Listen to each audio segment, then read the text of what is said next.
Assalamualaikum warahmatullahi wabarakatuh. Kami dari kelompok 15 kali ini akan mempresentasikan mengenai teknik kuantitatif, kualitatif, dan campuran dalam perencanaan SDM. Untuk itu izinkan saya memperkenalkan anggota dari kelompok 15. Yang pertama ada dengan saya sendiri, Rizky Pratama dengan NPM 2141151, yang kedua ada Lutfi Arya Hadi dengan NPM 2141182, yang ketiga ada Bayu dengan NPM 2141170, yang terakhir ada Jevanya Rorencia dengan NPM 214111025. Baik, saya akan menjelaskan mengenai teknik kuantitatif dalam peramalan permintaan. Apa itu teknik kuantitatif dalam peramalan permintaan? Teknik kuantitatif dalam peramalan permintaan adalah pendekatan yang didasarkan pada data angka dan model matematika untuk memprediksi tingkat permintaan masa depan. Metode ini menggunakan data historis dan informasi kuantitatif lainnya untuk mengembangkan model yang dapat digunakan untuk memproyeksikan jumlah, tren, pola, dan permintaan di masa mendatang. Teknik kuantitatif dalam peramalan permintaan sering digunakan dalam berbagai industri dan disiplin ilmu, termasuk perencanaan sumber daya manusia, manajemen persediaan, perencanaan produksi, dan lain sebagainya.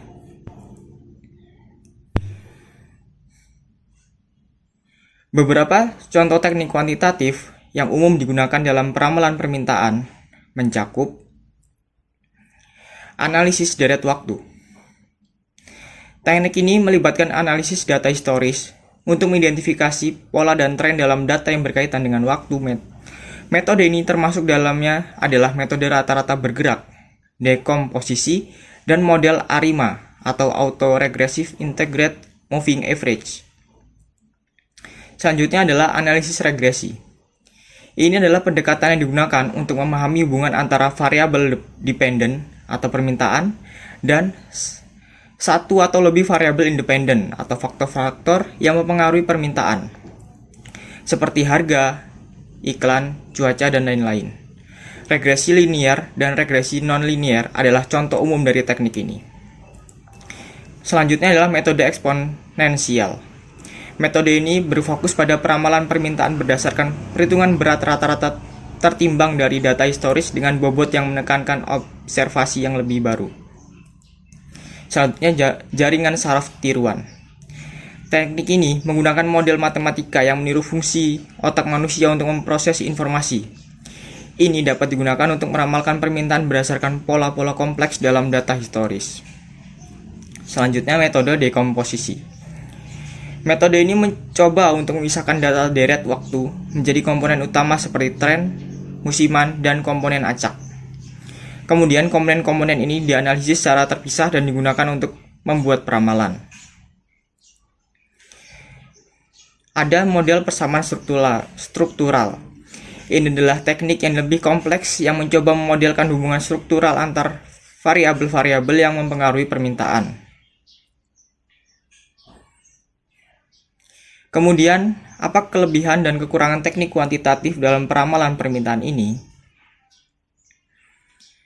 Teknik kuantitatif dalam peramalan permintaan memiliki sejumlah kelebihan dan kekurangan yang perlu dipertimbangkan ketika digunakan dalam konteks perencanaan. Berikut adalah daftar kelebihan dan kekurangan yang utama teknik kuantitatif dalam peramalan permintaan. Kelebihan teknik kuantitatif. Yang pertama ada akurasi. Metode kuantitatif seringkali menghasilkan hasil peramalan yang lebih akurat dibandingkan dengan metode kualitatif. Mereka memungkinkan analisis data yang lebih mendalam dan menggunakan model matematika untuk memproyeksikan tren dan pola.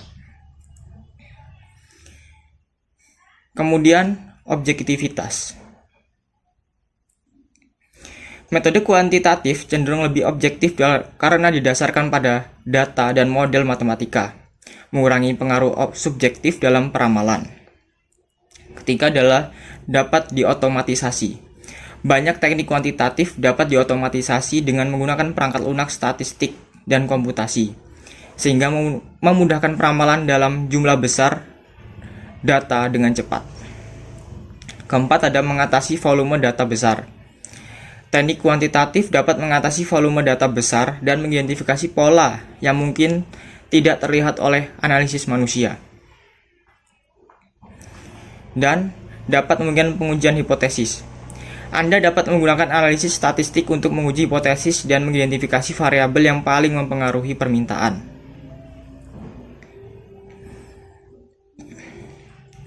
Sedangkan untuk kekurangannya, yaitu memerlukan data historis yang cukup. Teknik kuantitatif memerlukan data historis yang relevan dan cukup untuk menghasilkan peramalan yang akurat. Jika data kurang atau tidak berkualitas baik, peramalan bisa menjadi tidak dapat diandalkan. Kemudian, kurangnya pertimbangan faktor kualitatif. Teknik kuantitatif cenderung tidak mempertimbangkan faktor-faktor kualitatif yang dapat mempengaruhi permintaan seperti tren industri, perubahan budaya, atau peristiwa tak terduga. Yang ketiga, keterbatasan dalam mengatasi perubahan eksternal.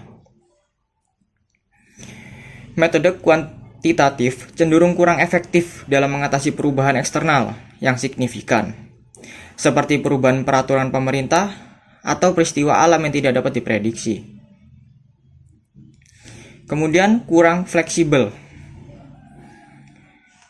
Beberapa teknik kuantitatif mungkin kurang fleksibel dalam mengatasi fluktuasi permintaan yang sangat besar atau tidak stabil.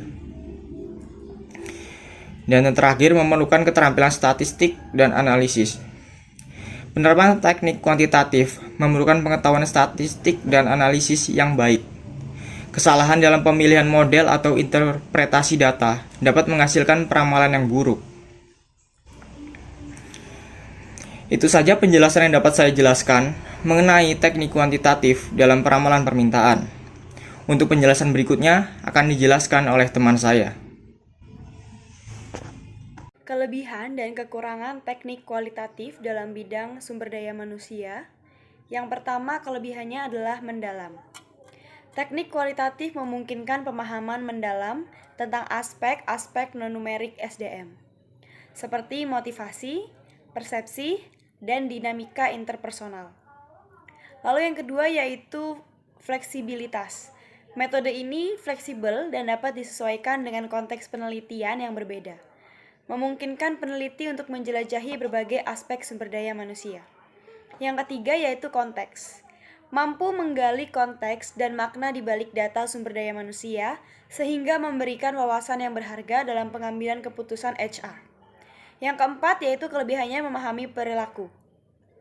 Teknik ini cocok untuk memahami perilaku karyawan seperti kepuasan kerja, retensi, dan keterlibatan. Lalu kekurangannya, itu yang pertama ada subjektif. Hasilnya cenderung subjektif karena bergantung pada penafsiran peneliti. Dan ini bisa menyebabkan bias. Yang kedua yaitu waktu intensif. Penelitian kualitatif memakan waktu yang lebih lama karena melibatkan pengumpulan dan analisis data yang mendalam. Lalu yang ketiga, terbatas pada sampel kecil. Karena pendekatannya mendalam, teknik ini biasanya dilakukan pada sampel yang lebih kecil, sehingga generalisasi mungkin terbatas.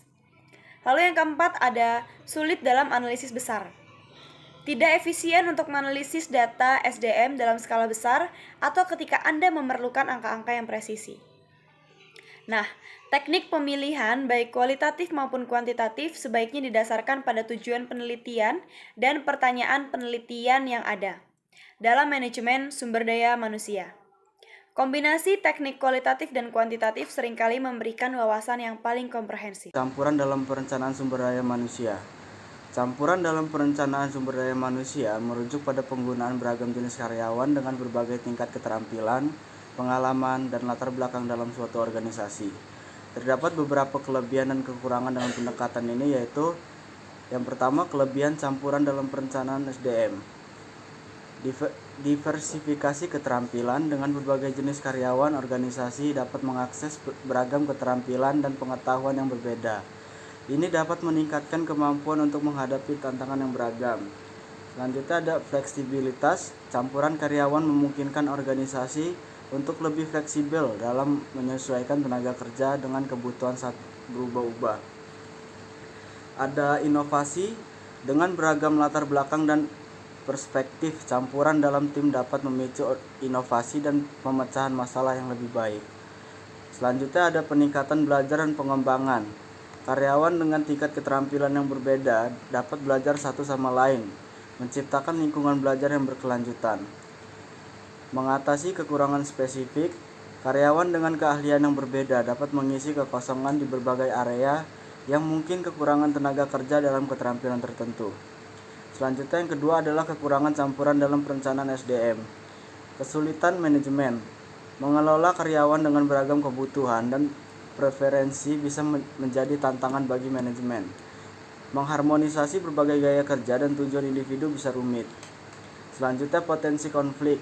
Perbedaan dalam pandangan dapat dan dinilai-nilai individu dapat menyebabkan konflik dalam tim. Manajemen konflik mungkin diperlukan. Kesulitan keseimbangan keterampilan. Menyusun tim dengan campuran keterampilan yang tepat bisa sulit. Terlalu banyak atau terlalu sedikit karyawan dengan keterampilan tertentu bisa mengganggu kinerja. Selanjutnya ada ketidaksetaraan dalam pengembangan karir. Karyawan dengan tingkat pengalaman atau keterampilan yang berbeda mungkin merasa kurang dihargai atau diabaikan dalam hal pengembangan karir. Selanjutnya ada menghadapi resiko kemunduran. Karyawan dengan tingkat keterampilan yang lebih rendah mungkin memerlukan lebih banyak bimbingan dan supervisi yang dapat menjadi beban tambahan bagi manajemen. Pada poin yang keempat ini saya akan membandingkan antara teknik kuantitatif, kualitatif, dan campuran yang digunakan dalam bidang sumber daya manusia atau sering disebut dengan SDM untuk berbagai tujuan penelitian. Berikut perbandingan ketiganya yang telah disampaikan oleh teman-teman saya tadi.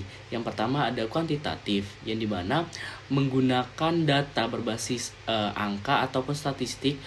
Hal ini cocok untuk mengukur suatu hal yang bertujuan untuk mengumpulkan dan menganalisis data berdasarkan angka ataupun statistik untuk mengukur dan membandingkan serta membuat generalisasi.